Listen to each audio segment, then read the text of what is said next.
Welcome everybody to the monthly All Souls second Saturday's poetry reading. My name is Dan Kerr. I have the privilege of being your moderator for this monthly poetry series that is hosted by local poet Kathy Donnelly.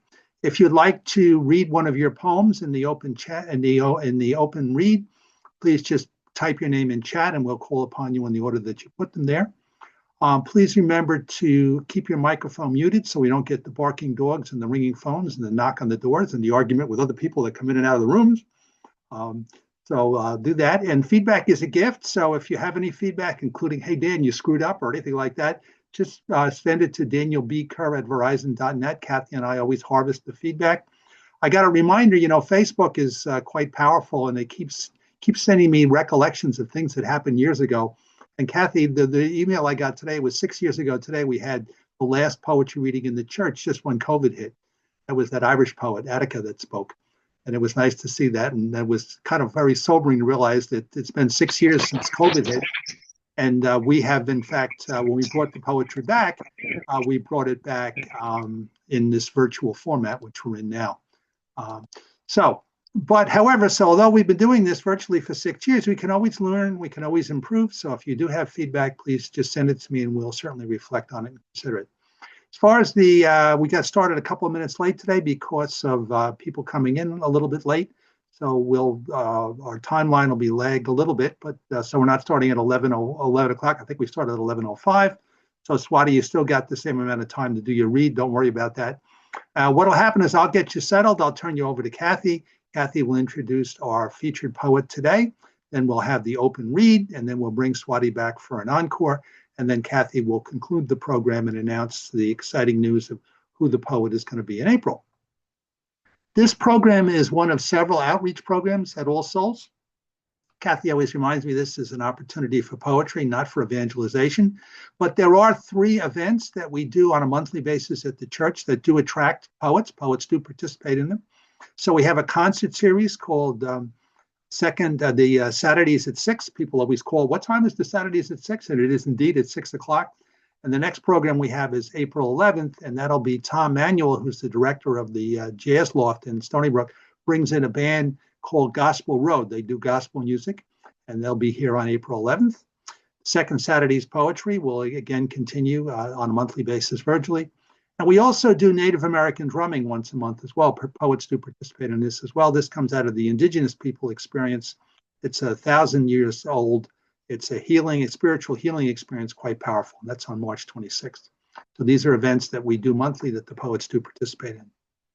Once a year, we do a special concert called Conversations on the Sacred. And what we do is we have sacred poems, which are curated for us by Carolyn Emerson. And these come out of various different spiritual traditions. Each of these poems is read by one of the local poets. You'll recognize some of the people here up on the altar. You'll see quite a few of the poets recognized. And then each poem is followed by a musical interlude, either on the All Souls organ or the musicians from the university or our Native American drummer plays. So the date for that this year is September 5th. So if you're interested in being one of the poets for that, just drop me an email and we'll be happy to get you as one of the poets to read during that very special concert on September 5th. And the last thing I'll mention is once a year, those of you who've ever been to the historic church, it's up at the top of the hill. It was on the National Registry of Historic Places, designed by Stanford White. And when that church was built in the 1890s, life expectancy in the US was less than 50 years. So he didn't really concern himself with accessibility. So the church is at the top of the hill. So we know there are people who would like to participate in our various outreach programs who can't make it up the hill. So once a year, we do a race. We do a 5K race, 2K walk, which does 2 things. One, it celebrates our relationship with the community, which is extensive. And it also raises funds to make the historic church accessible to all. So this year's event is October 4th. It'll be the 18th year we've done it. And there's a group each year called the Live Poets Society. So you'll recognize some of the poets here, some of them are former poet laureates. They march each year in the parade. So far, they've just walked. We haven't had any runners yet, but you never know. We may have some poets that want to run as well. So please mark your calendar for October 4th if you want to join the join us for the race or the walk and to participate with the Live Poets Society. So with that, I welcome you and I turn you over to Kathy. Kathy, they're all yours. Good morning, everyone. Thank you for coming. Start with a poem.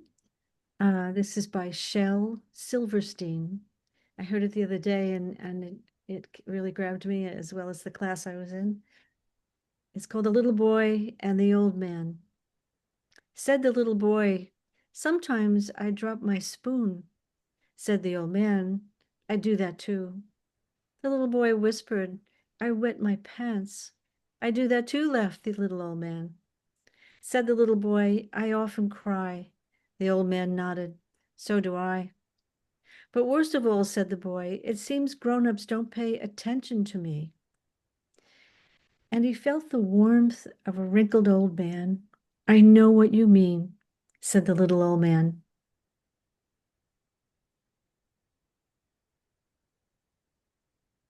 Swati Srivastava. Very proud to have her today. She is one of the most delightful people I've ever met. She is an immigrant and a multi-award-winning writer, director, and voiceover artist, a filmmaker, and storyteller. Swati turns ideas into experience. She is also a trained facilitator for crossing party lines, moderating conversations that bring people together across their political divides. Swati is also an environmentalist and lives in a net zero energy home with her husband.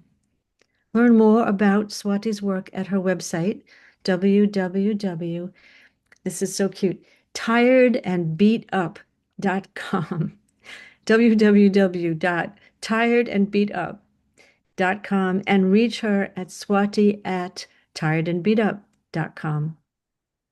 Welcome, Swati. Thank you, Kathy Donnelly, for featuring my work today and that very warm welcome. And thank you, Dan, for getting all the tech working. And thank you for everybody for being here. I'm a storyteller, as Kathy said, so in this first portion, I'm going to share 3 short stories on a theme that is hard to ignore nowadays. And I'll cap off with the encore, the story that actually got published in Kathy's book. So I'm going to start with a story that I wrote last April as I celebrated my 25th year anniversary of coming to America. I came to America on April Fool's Day in 2000. Story number 1, April Fool's Day. Ladies and gentlemen, we will be approaching JFK from the north, so you should be able to see the New York skyline on the starboard side of the plane. That will be to your right.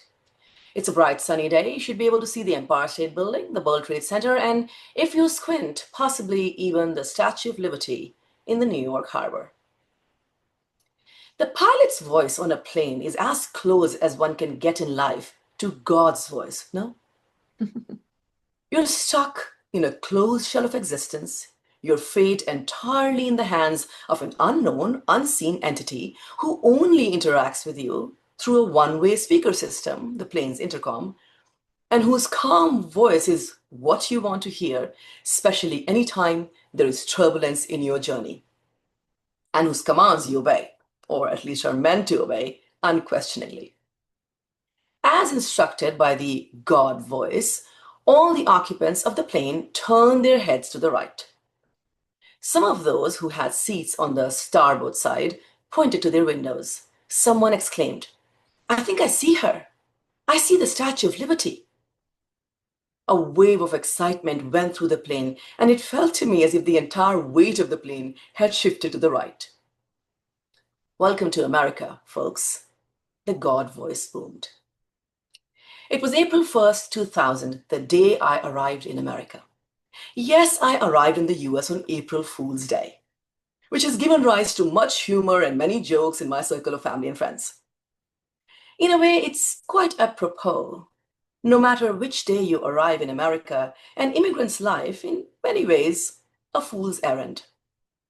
Who but a fool leaves everything they know, their culture, their people, their food, their own piece of earth, and travel thousands of miles to arrive in an unknown land, their entire life story packed into a suitcase or two, and sometimes not even that much. Their most precious belonging, hope that the new land will be their land. I didn't get to see the Statue of Liberty that day. I was not on the starboard side of the plane. That happened exactly 2 weeks later on April 15th, after I had dropped my sister, who had arrived in New York a week prior on April 8th. I dropped her at LaGuardia as she flew to Boston. We'd arrived with the same employer but had been placed with 2 different companies. I was to work in New Jersey, my sister in Boston. So after saying a tearful goodbye to her, I found myself taking the train all the way to Battery Park. Unlike the day I had arrived, this was a cold April day, drizzling, damp, but I had to see her. That mighty woman with a torch, the mythical Lady Liberty. The first time I saw her, tears wouldn't stop flowing. I gazed at her across the New York harbor. Give me your tired, your poor, yearning to breathe free. I heard her voice. I was not tired, nor poor, not in the traditional sense. But I was tired of the years-long fight I and my sister had endured against a brutally patriarchic Indian society, which used to decide, and often still does, decide the fate of a girl the day she's born. Crushed by the unyielding oppression of the old world and aching from the desire to have a voice, I too was yearning to breathe free. Having lost my mom as a young teenager, I had been motherless for years, and here I was, face to face with the mother of exiles. Immigrants. Vilified, abused, adored, reviled, heroes in headlines, suspects in whispers. They make America great. They're not the right kind. They build the skyline. They steal our jobs. They're hardworking. They're changing our culture. Dreamers and thieves, burdens and hopes. America has always had a love-hate relationship with its immigrants. And immigrants have always known it and always made it. Despite the doubts, the punishments, the closed doors, the moving goalposts, the silence after the promise, the whispers and the finger pointing, they endure, we endure, not necessarily because we are always welcome, but because we are determined. It takes grit to leave one's country behind, and most of us burn our ships when we arrive in this land of liberty and opportunity, and yes, of immigrants. For better or worse, America has ended up in the modern era as a country whose promise is both believed and sustained by immigrants, the one who still arrive, tired, poor, and yearning to breathe free. Because let's face it, a cushy life in any land doesn't lead to the kind of fire in the belly that fuels a nation forward. And the mega rich who are able to buy their way into America through a gold card do not aspire to belong anywhere. The American dream is the dream of the homeless, tempest-tossed, exiled immigrant who seeks to belong, who seeks refuge, who seeks asylum. So this April Fool's Day, this fool celebrated her silver jubilee in America. When I look back at 25 years of life, successes and failures, accomplishments and setbacks, lessons and heartaches, I can think of no better word that has come to define my life in America but immigrant. My immigrant eyes assimilated the East and the West, the old and the new, the traditions behind and the promises ahead. I learned to read between languages, between cultures, between ideas, between ideologies. I learned to speak to both, connect with both, respond to both. And I still carry my story, my immigrant story, and all immigrant stories, not just in a suitcase, but in my voice, my work, my being, because I believe and hope, like only an immigrant can, that this land is my land.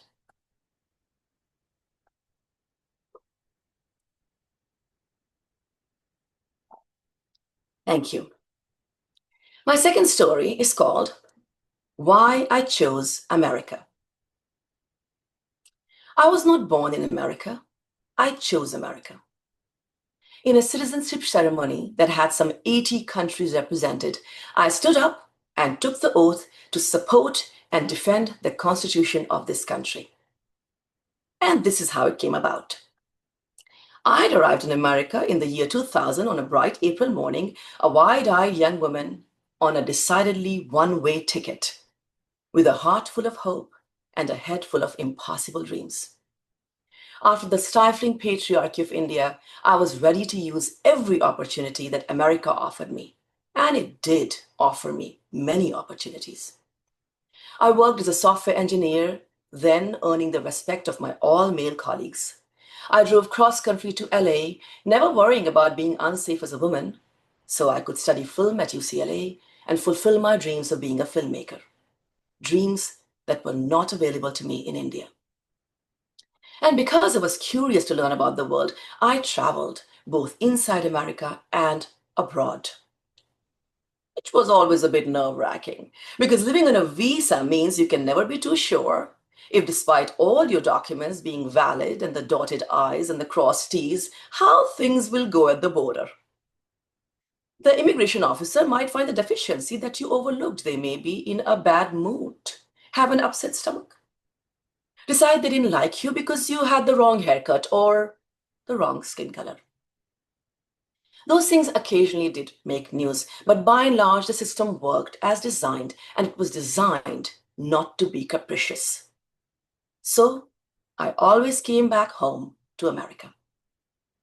I also spent time learning about my adopted country, immersing myself in American history, civics, and politics. I marched against the Iraq War in 2003 while I was on a visa. I marched for climate action in 2005 and 7 and 8 and 12 while I was on a visa and later while I was on a green card. I participated in the Women's March in DC in January 2016 while I was still on a green card. Never once did I worry that my green card could be cancelled because of my political views, that I could be disappeared or deported to one of the worst prisons in the world. Whatever other faults America had, it was clearly a country that, to me, strove to live up to its ideals of the First Amendment and due process.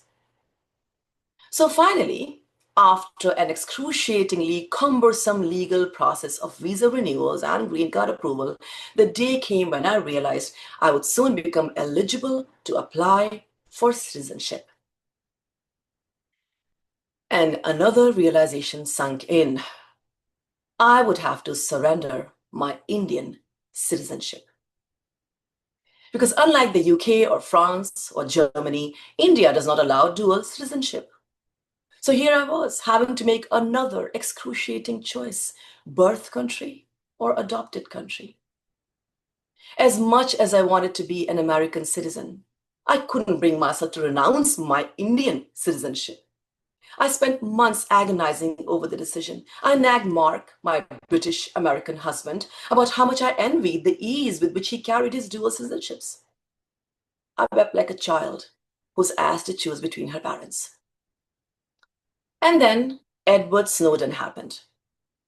For those who don't recall, and maybe all of you do, Edward Snowden is a former NSA contractor who leaked classified documents in 2013, exposing global surveillance programs and sparking worldwide debates on privacy and government overreach. I remember reading an article one morning in The Guardian. Snowden, before he fled the US, sent his documents to the Washington Post in America and The Guardian in the UK, pissing off both governments. The article was written by Alan Rusbridger, the editor-in-chief of The Guardian, who chronicled in grim detail the story of how agents from GCHQ, Government Communications Headquarters in the UK, walked into the London office of The Guardian and, under the pretext of national security, forced The Guardian staff to smash the hard disks that contained files leaked by Snowden. Now, whether one agrees with Snowden's actions or not, there's something deeply disturbing about the sight of government agents walking into a newspaper office and forcing the editors to destroy evidence about a story they didn't agree with. And then I read Rusbridger's final words, and I quote, "It felt like something you'd expect in a totalitarian state, not in a democracy. This kind of thing could not happen in the United States, where the First Amendment protects the freedom of the press. Snowden's material is safe with the Washington Post. We will continue to do journalism, just not in London. End quote. I sat still. I understood my reason for becoming an American citizen. The oath one takes at the citizenship ceremony is a living oath. It's like a wedding vow to remain true to the promise in sickness and in health, and especially in sickness. Because love, like citizenship, is tested not when things are easy, but when they're hard. I chose America not because I thought it was perfect, but because I believed and do in its promise. And no promise is more sacred, more singular to my citizenship than the First Amendment, that radical, luminous idea that a voice, no matter how small, has the right to speak, to be heard, to challenge power without fear, and to hope for change. It is this promise, fragile yet fierce, that makes this country I love worth committing to, worth fighting for, and worth choosing over and over again. That is why I chose America.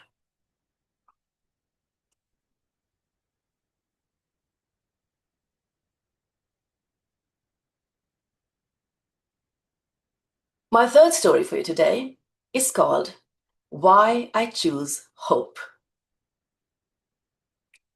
Delhi burning screamed the headlines of a major newspaper.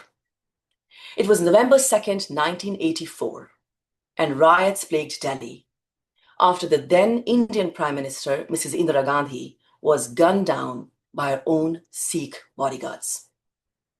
When the news of her assassination broke, mobs of Hindus filled with rage took to the streets in Delhi, seeking vengeance and killing any Sikhs they came across.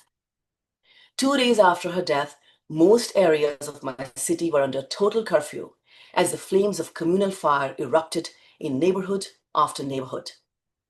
It was found later that the reigning administration had willfully turned a blind eye, dragging its feet on re-establishing law and order with the intent to teach the Sikh community a lesson, leading to the murder of thousands of Sikhs. But we didn't know that then. All we knew was that there weren't enough cops to patrol every town effectively. All we saw was the smoke coming off the fire raging in our very own neighborhood. A bus had been set on fire along with its Sikh driver.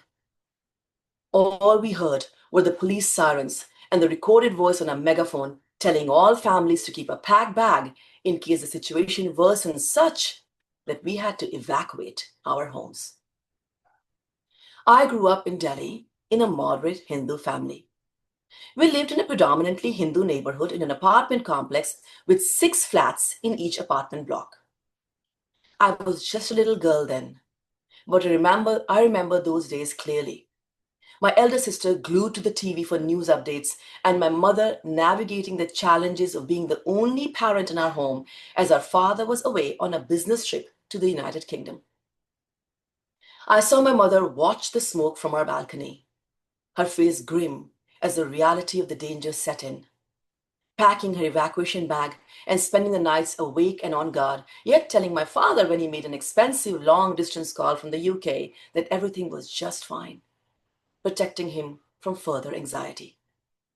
Everyone alive in Delhi during that time breathed the air of hate and fear, with friends and neighbors turning against each other in every neighborhood. We had a close relationship with all the neighbors on our block, everyone except one. I remember all the neighbors except that one family meeting at our home that evening to discuss the burning bus. Our area was no longer safe, and if a mob showed up, things could quickly become lethal. The one family not present was a Sikh family. People exchanged their worries, some blaming the Sikhs for being the culprits, others faulting the lack of adequate police protection as the cause of the havoc, and yet others shared what they had heard on the grapevine. Sikhs were going to take every chance to kill Hindus in order to take revenge on what was happening to their community. Everyone looked at my mother at this point, she was currently alone with her kids and living directly across unknown Sikhs. The day after the assassination on November 1st, a Sikh family had moved into the apartment right across ours. We had barely said hi to each other when the riots erupted, and since then, that family had not opened their front door. I saw my mother, who had been mostly listening till this point, take a deep breath and say, "If we are feeling so afraid of the one Sikh family living in our block, just imagine how afraid this poor Sikh family must be to be surrounded with 5 Hindu families." There was dead silence as people processed her words. And then came a pivotal moment in my life. My mother proposed writing a note signed by all our Hindu neighbors, welcoming the Sikh family to the community and telling them that no harm would come to them, as any Hindu mob looking for Sikhs would have to first deal with the 5 Hindu families that would form a human wall. I saw the faces around us soften as our voice of reason, love, and hope resonated in each heart. My mother proceeded to pick up one of my notebooks and wrote the note. A few minutes later, I saw that small woman with a large spirit open our front door, walk across to our Sikh neighbor's flat, and slid the note under their door. It takes courage and a deep sense of conviction in the goodness of others to do what my mother did that day, choosing love and hope over fear and despair, building a human wall of hope and humanity. And although my mother has been gone for many years now, through her actions, she planted the same seed in me. Through my work, my writings, and my life, I have chosen and committed to be part of this human wall. And how can I not? I'm an immigrant. Hope and trust in the goodness of others is how we board those ships that carry us to the foreign shore. And how can I not? I'm an American. Hope and trust in the human spirit is what led my adopted ancestors, those dreamers of liberty, to stake everything on an untested idea and build a new nation. And how can I not? I am, after all, my mother's daughter. Thank you. That was beautiful, Swati. Just very moving. Moved to tears. It's beautiful. Normally, I just kind of reflect a little bit on each poem, but these stories are so rich. You're capturing the experience of the immigrant. You landing the plane, the voice of God from the pilot, that special appearance of Lady Liberty. My mother-in-law came as a little girl from Italy, and she described the same sense of wonder when she saw Lady Liberty. Why you chose America? What a beautiful, beautiful articulation of the analogy between the vows you make as a citizen and the vows people make in marriage. You can be with the person or with your country through thick and thin. And then that beautiful, moving story. I see now why you do the work that you do. Obviously, your inspiration is your mother. It's funny, I was thinking about Indira Gandhi today. Hard to believe that was so long ago. And just the articulation when your mother said, just imagine how that Sikh family should how they're feeling surrounded by us. So just for all very beautiful, very moving, and we look forward to the encore. Thank you, and sorry for the tears, but they're it's just so moving. So okay, so we're going to move now into the open read, and let me little rules for this. So please enter your name in chat if you want to read. So far, we've got 9 names in there. We have room for more. So if you'd like to read, just put your name in chat. Please keep your microphone muted. We ran into some problems last month with what happens when your microphone is on. Also, your face appears on camera, which is quite distracting when someone else is reading. So please keep your microphone muted unless it's your turn to read. I will call upon you in groups of 3, and I'll announce the groups in 3, so you won't be surprised when it's your turn to read. Okay. So with that, let's get started. And our first group of 3 is Marvin, followed by Barbara, followed by Rose. So Marvin, we'll start with you. Remember when you start to turn your microphone on. So Marvin, over to you. Can you hear me, Dan? Yes, we can. Okay, the title is The Corner of Nowhere. On the corner of nowhere, nothingness abounds. On the corner of emptiness, neither sights nor sounds. Where did everyone go? Why am I so alone? How could I reach someone without a voice or a phone? Is this the end of it all? Am I the only one still here? Where has the world gone without a shout or a tear? Am I lucky or am I damned? Should I be high or low on this corner of nowhere? I don't really know. Oh God, are you still there in your home far above? Why has this thing happened? You're supposed to be love. Now what should I do? Stand here and inwardly cry, hope for salvation, look up to the sky? My family and friends have faded away. Is my being still living? Will I be okay? On the corner of nowhere, I fall to my knees, though no words can I speak. My heart offers pleas to bring it all back. In the blink of an eye, I'll appreciate life till the day that I die. Thank you, Marvin. Great to hear from the Nowhere Man. That was very well done. Okay, over to Barbara. Good morning, everyone. And Swati, we're just so amazed at your stories. I heard your first story at Bradstock a few years ago when we met, and I'm always amazed and respect everything you do. I'm going to kind of change the tone a little bit, but I'm reading this memoir poem today because my childhood friend, Larry Jaffe, who was a beat poet in Tampa, Florida, we were childhood friends and then recently saw each other again at the Walt Whitman birthplace, like decades later. And he just died recently, sadly. But he lived along the route that I took in this little memoir poem that was published in the recent Long Island Quarterly. It's called Cosmos. I knew it was a pretty long walk, like a mile. Dad usually drove to the green grocer, but he wasn't home. Mom gave me some change to buy lettuce. I was almost there when I passed an empty lot filled with flowers. They looked like pink and purple daisies with a yellow sun in the center. But the stems were like wild weeds blowing in the breeze. My friend Linda had them in her yard. She told me they were called cosmos. And cosmos also meant the world or the universe, something like that. I rounded the corner to John's green grocery store. Right out in front was a big wooden table filled to overflowing.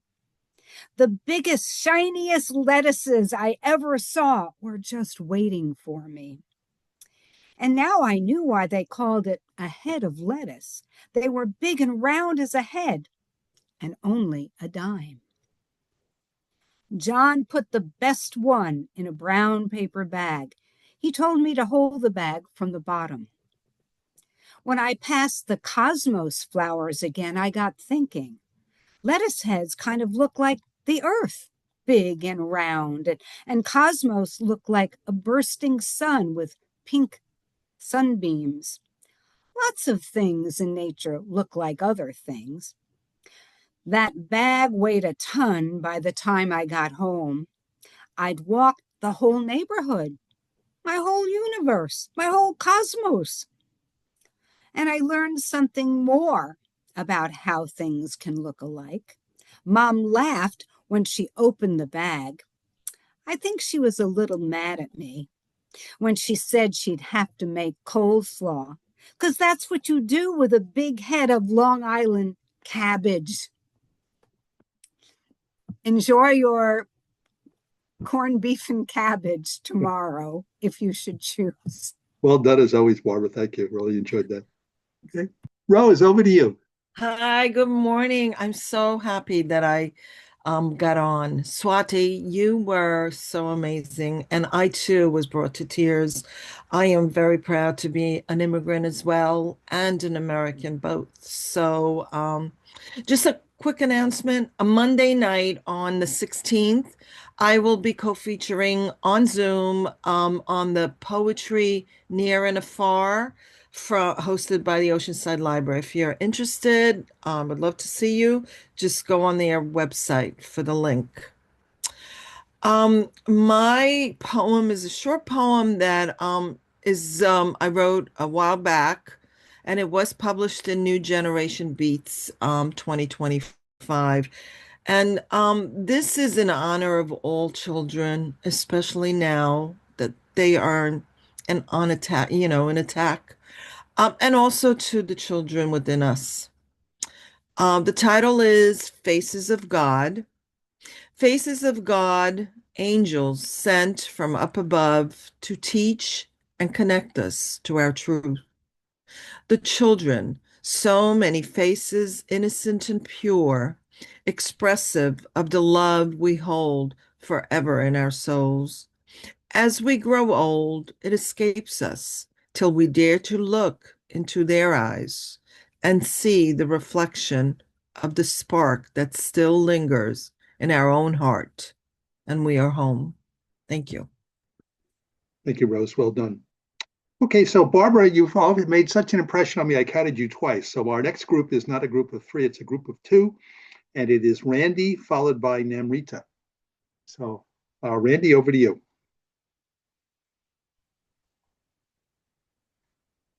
Hello. Just the one short announcement is that I will be one of three features at the end of this month at Poetry Street, and all my poems are going to be on women's issues, being Women's Rights Month, and being the proud son, being raised by a single mother.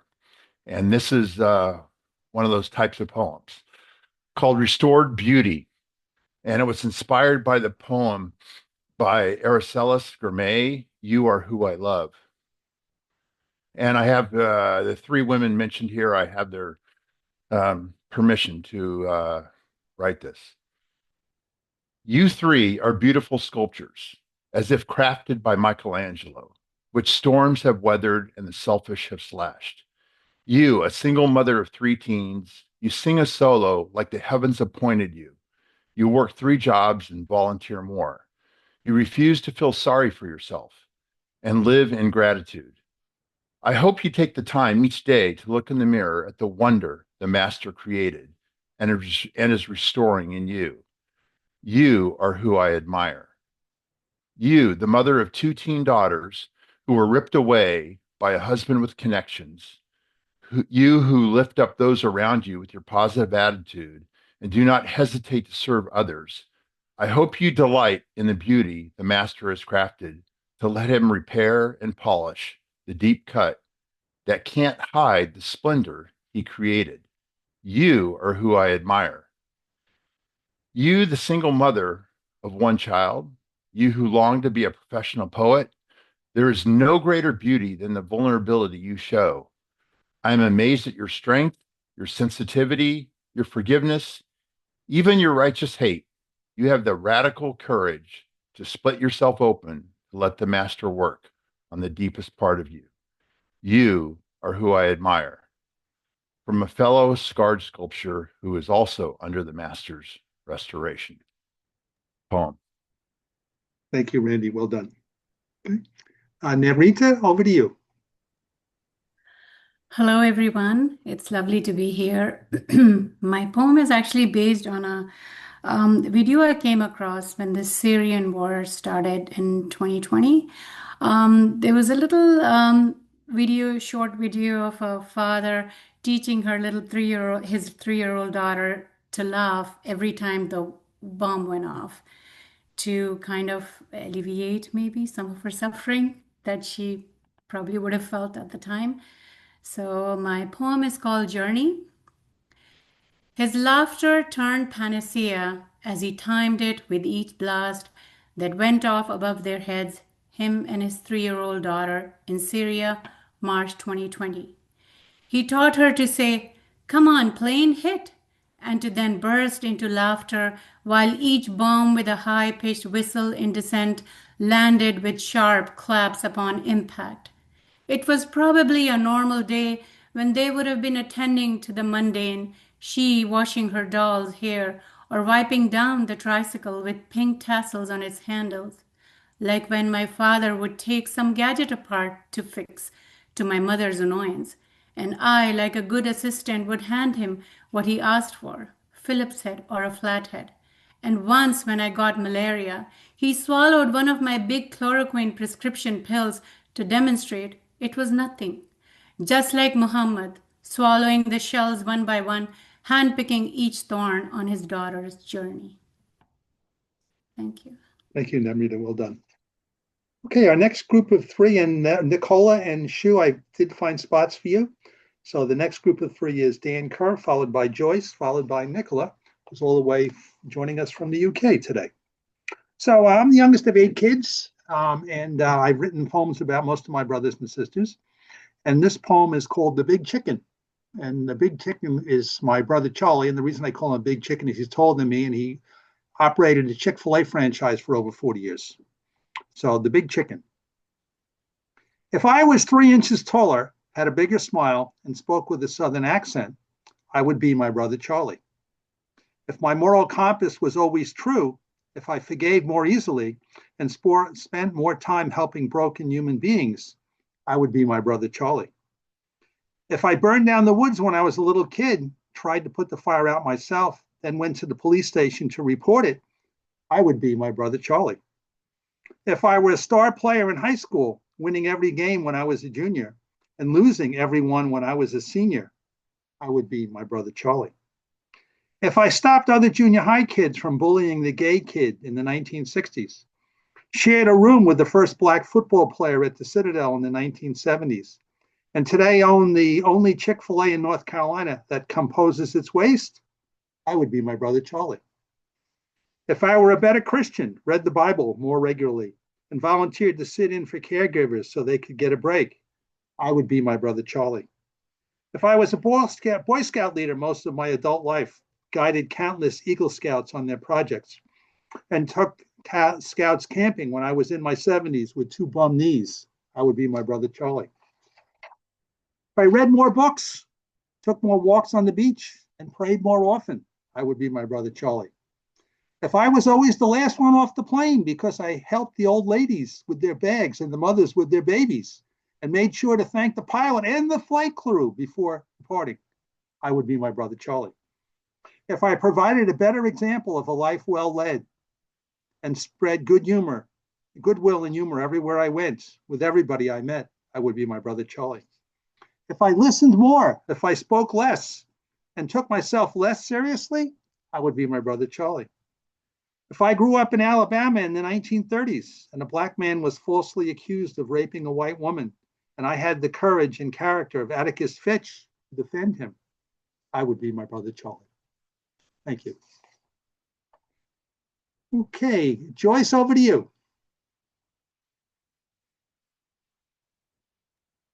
Good afternoon. Good afternoon, everyone. Oh, I'll turn my camera on. We can hear you. There you go, Joyce. Here's my camera. So You're I good. wanted to thank all of you for sharing your words, which is so important and so vital to my well-being. So thank you, Daniel and Kathy, for hosting these events. And I wanted to thank Swati for such an inspirational reading. The poem I'm going to read, I decided to read because of you, Swati. I have a woman that was like my second mother. She was my inspiration, and she helped me become a writer. And that's why this poem is apropos. She was my inspiration. So this is called Still Writing. I'll just add that my aunt, when I was like 6 years old, she said, "You have a gift for writing. So you're staying with me and Uncle Jules this summer. So every night before you go to bed, you're going to write in a journal." So that's when I started to become a writer. So this is for Aunt Grace. Still writing. lying in bed in the cozy sky blue painted bedroom on Exeter Street in Brooklyn, where I felt so safe and loved when I was maybe 4 or 5. I made stories in my head. I waited until the small hand on the clock was somewhere and the big hand was somewhere else, so I could finally wake Aunt Grace and Uncle Jules. When I turned 7, with Aunt Grace's encouragement, I started writing a journal that summer. Years later, when I showed her my article published in the college newspaper, this retired school teacher said to me, "You have talent. Don't ever stop writing." And I haven't. Thank you very much. Thank you. Well done, Joyce. Nice tribute to you, Ann. Okay, Nicola, over to you from the UK. And Yes, you're I'm forgiven so for the time difference. You're forgiven for the time difference. We yeah. changed it, not you. No, we're still on winter time. It's only 10 to 4 here. Normally I log on, about now, and we haven't started. So I do apologise. It's very rude of me. This is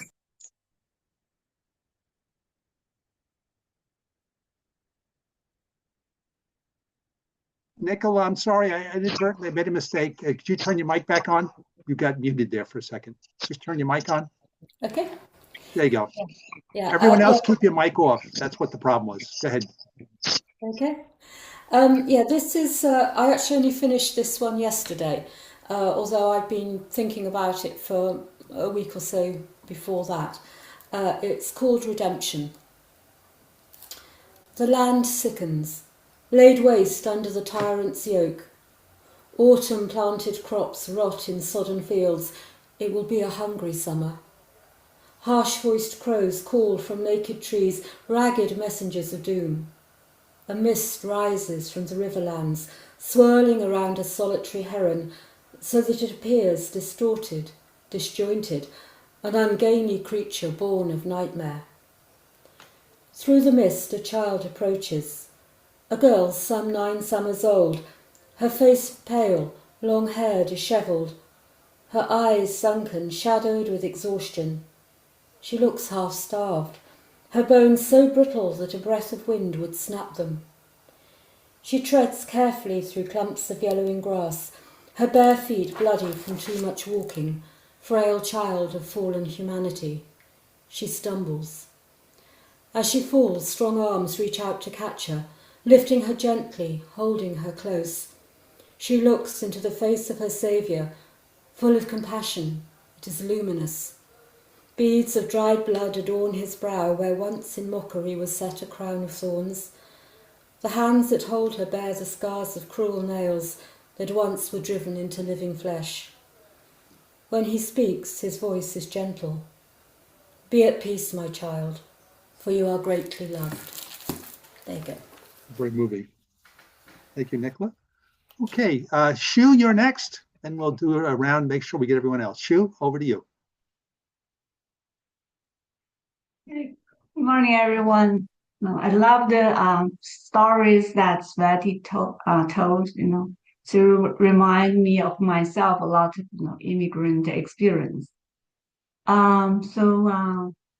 My poem is about snow. So we had a lot of snow, this winter. So here it goes. Snow falls. By the way, so I post my writing in the chat so you can follow what I'm reading. Snow falls, light, soft, quiet. It dances, it drifts, it circles through the air. Snow is falling, slowly. Like spring willow down, like autumn palm's plumes. Feathers lit from wings, stars forgotten dreams. Snow is falling, beautifully. It softens the mountain, dusts the roofing harsh, rests along bare branches, wraps the village in cotton sweetness. Snow is falling quietly. It clings to my hair, sticks to my lashes, carries you, dissolves against my lips, before I can taste the memory. Snow is falling sweetly. Each flake, a small white longing, landing, landing, landing into my heart. And somewhere beyond reach, snow keeps falling, light as forgotten, soft as what remains, quiet as lost love. Falling, snow still falling. Thank you. Thank you, Shu. Well done. Okay, so I think at this point, I'm going to change my view here. Get everybody up on the screen. I call this my Hollywood Square views. Okay, is there anyone other than Kathy who would like to read, who hasn't had a chance to read yet? Okay, Keith, go ahead. We'll do Keith. Anyone else? Keith and then Susie. Yep, sorry. He will do Keith and then Susie and then Kathy. So Keith, over to you. Well, Susie, thank you. This is a very rich gathering. I thought I'd put my name up in the chat, but here we go. So rather than going to see a therapist to fix our emotional problems, to understand ourselves, what if we were just get a new software program installed, okay? So this is software update version 2.0. I wish I were software more easy to fix than this muddled mind of mine, a code warrior or two and a weekend of AI, and I would be humming along fine. Dear programmer, fix bugs 2, 3, and 4, but please leave bug 1 alone. Yes, it makes me crazy half of the time, but it feels like a place I call home. And increase my sense of self-worth, compassion, and hope, but hold back on that old foolish pride. It makes me defensive, uneasy of heart, and it hampers the path I now stride. Help uncover those emotions hidden so deep inside to understand them and thus lighten my load. For left unresolved, they sap much of my strength and interfere with my heart and my soul. And then reinstall with a quick double click and watch as the code gets unsnared and fix all the things that seem to run backwards and hold me while I get repaired.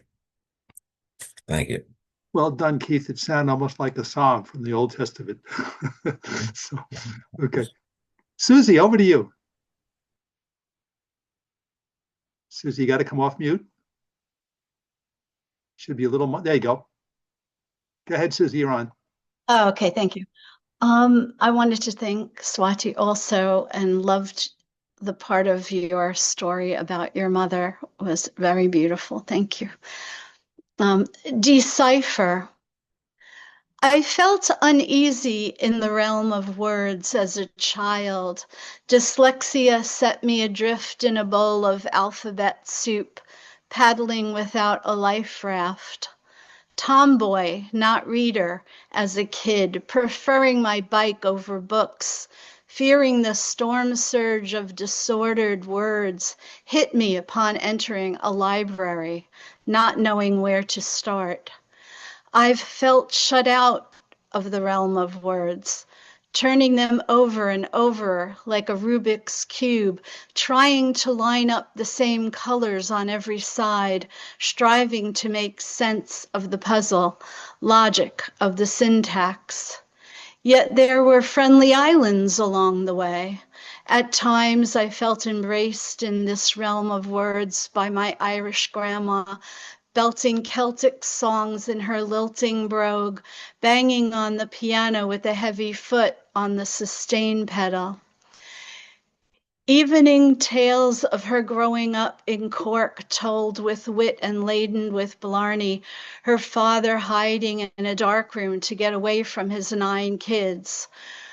We'd ask if it was all true, and with a twinkle she'd say, "True enough for you lot." She slept in my bedroom when she came and pulled me from my bed to my praying knees as she recited long passages from the Bible and taught me to sing hymns in a full voice. Now I feel alive in the realm of words, my home filled with books and song, cradled by melodies and rhythms of my partner as he writes his tunes, a cacophony of words dancing about me.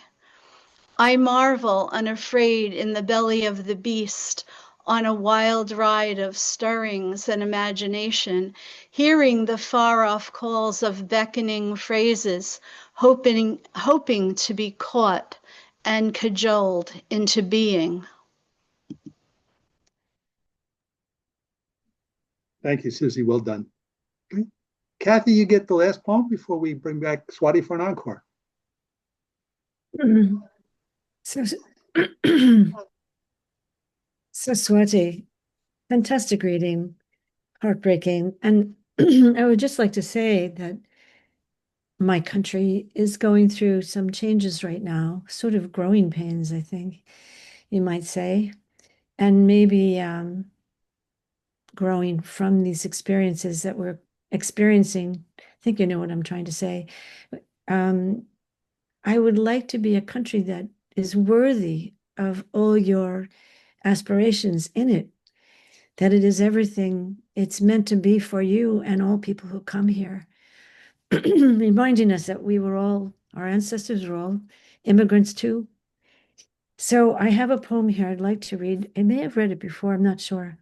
But I want to read it again because there's a lot of voting that has to go on. And for the last major election, 90 million people did not vote. That I heard this on the news and I was really flabbergasted to hear that. So this is a poem that hopefully reminds you to vote. Citizens. When sunlight beamed through an open window, sheer curtains swaying in a gentle breeze, two sleepers well rested for the day's beginnings slept in. Still sleepy, he reached for the clock he did not set for a minute before it would alarm. It was a holiday.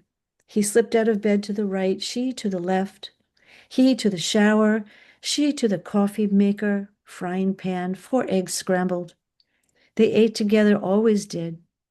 Then she to the shower, he to the dishes. They piled in the sink. The day was theirs. They could go wherever they wanted, say what they thought or felt out loud, offer opinions or not, fill in their private time as hours passed, one after the other. There was noise outside in the street, neighbors gathering, singing, shouting, slogans, holding signs, holding hands, making a fuss about something. They wondered why. They never thought of freedom. It was a given. Never thought of what it might feel like if it was taken away. They would simply explain, we are not into politics. Thank you, Kathy. Well done. Okay, so let's bring Swati back for an encore. Swati, over to you. Thank you. Well, so wonderful to hear everybody, such creative and personal work, and so much love in many of the things you've shared. So thank you for that. And thank you all for your kind words and your appreciation of my work. So my final story today is the one that Kathy chose to publish in her new book, Democracy Anthology. Thank you, Kathy, for this honor and for featuring my work today. This story is called Stories for a New World. A long, long time ago, in a place far, far away, there was a vast and radiant kingdom. The king sought to understand his people better. He summoned the kingdom's 3 best mirror makers and gave them a challenge. Each of you shall craft a mirror that tells the truth, and it will hang in my throne room forever. If you can't deliver, off with your heads. It's amazing how the monarchy got work done in those days. Anyway, the 3 hapless mirror makers got on with the task. Heads are precious things. I've been thinking about the phrase, a new world, and its many connotations. In his writings from the early 1500s, the Italian explorer Amerigo Vespucci, after whom America is named, coined the term mundus novus, or a new world. The Americas were seen as a blank slate, a mythical place to build new societies, exploit new lands, escape old political and religious structures. I too came from the proverbial old world to the new world a quarter of a century ago. My father, a technocrat, was enamored with President Kennedy. So the story of America I heard most often growing up was of Kennedy challenging the Americans to put the man on the moon and the success of the Apollo program.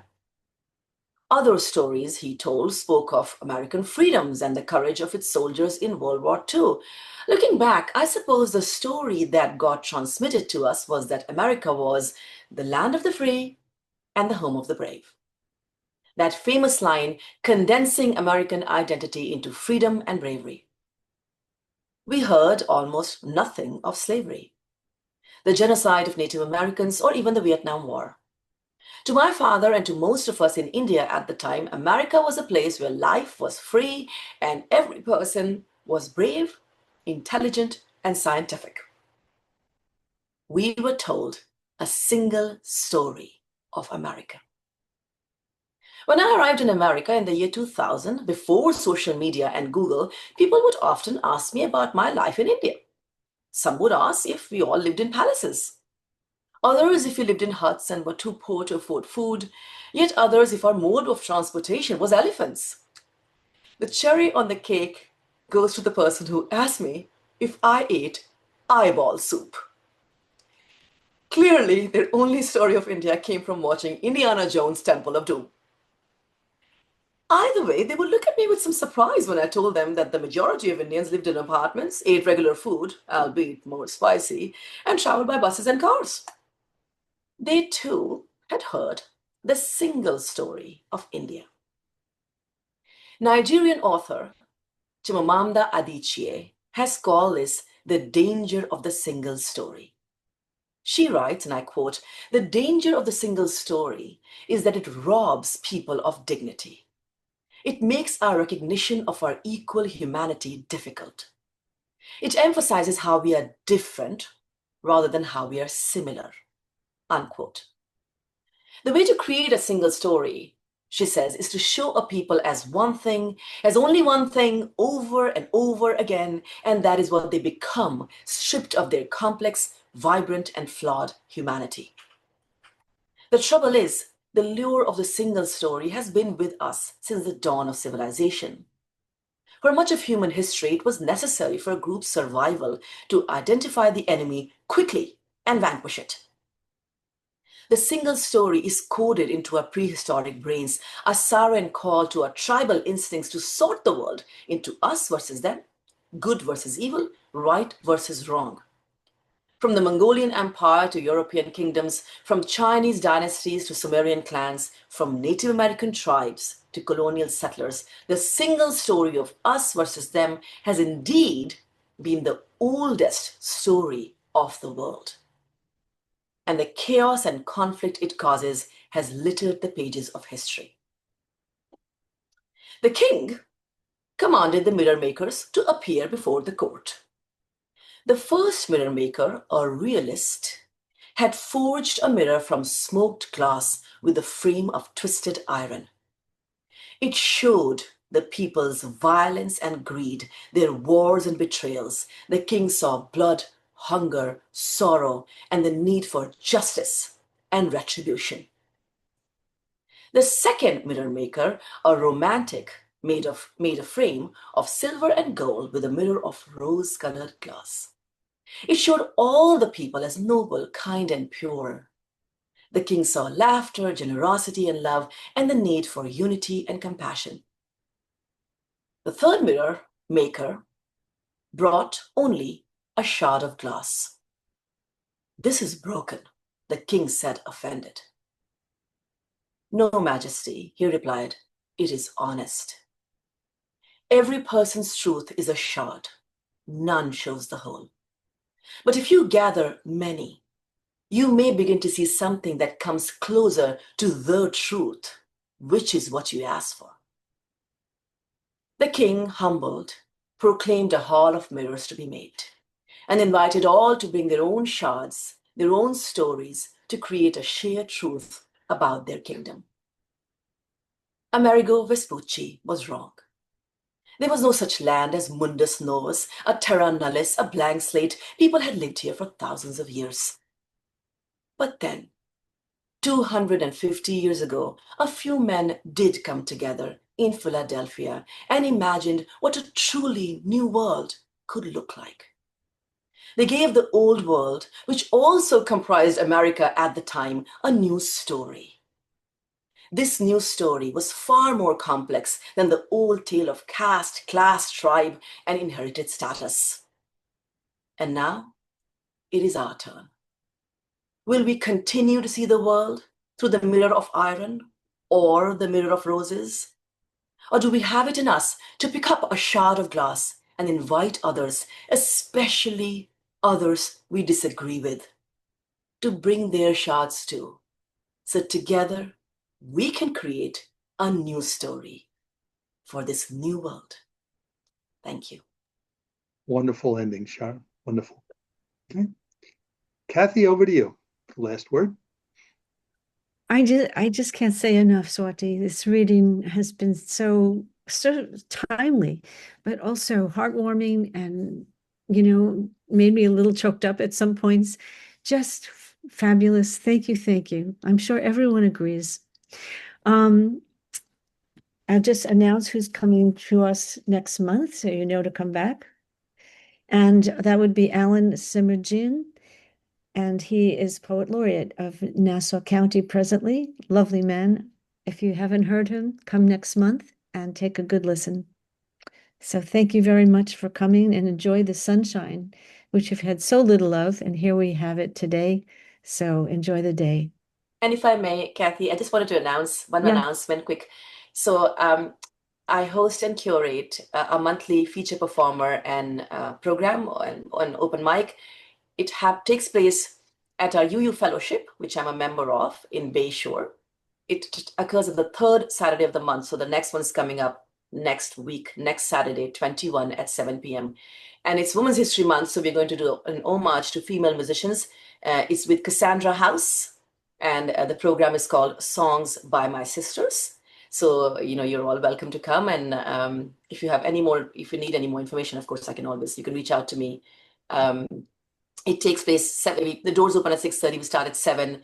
For 90 minutes, we have music, and then we take a short break. Then we have open mic, and open mic goes on until people are there, and people, generally ends about 10 o'clock. And we always have chocolates. This is a box of chocolates, of course. And of course, Barbara has been there many, many times. So, yes, if you have any questions, please. Daniel, will people have my email address in case they wanted to reach out to me? I'll put a few, if you're comfortable with it, I'll put your email address in the transmittal when I send out the recording. Yes, please. Absolutely. Very good. Yes, Okay. Thank you. All right. I'm going to stop. I just want to remind everyone too that Dan puts a recording on the website at the church, right? Yes. You wanted to just speak to that? So if anyone wants to hear Swati again or share it, I will be sharing it with some of my friends that are Sikh. And yeah. Okay. So what I do is, for those of you who are on the Friends, we've got about 120 or so poets on the Friends of the Church list. I send it to all of those. I also put my email in chat. So if you just want me to privately send this to you without committing you to the Friends of the Church list, just send me an email and I'll make sure you get it as well. And then as Kathy mentioned, it takes a couple of days to get it done because I don't do it. The webmaster does it. It will be posted on the All Souls website. Okay. Okay. All right. So I'm going to stop the recording here.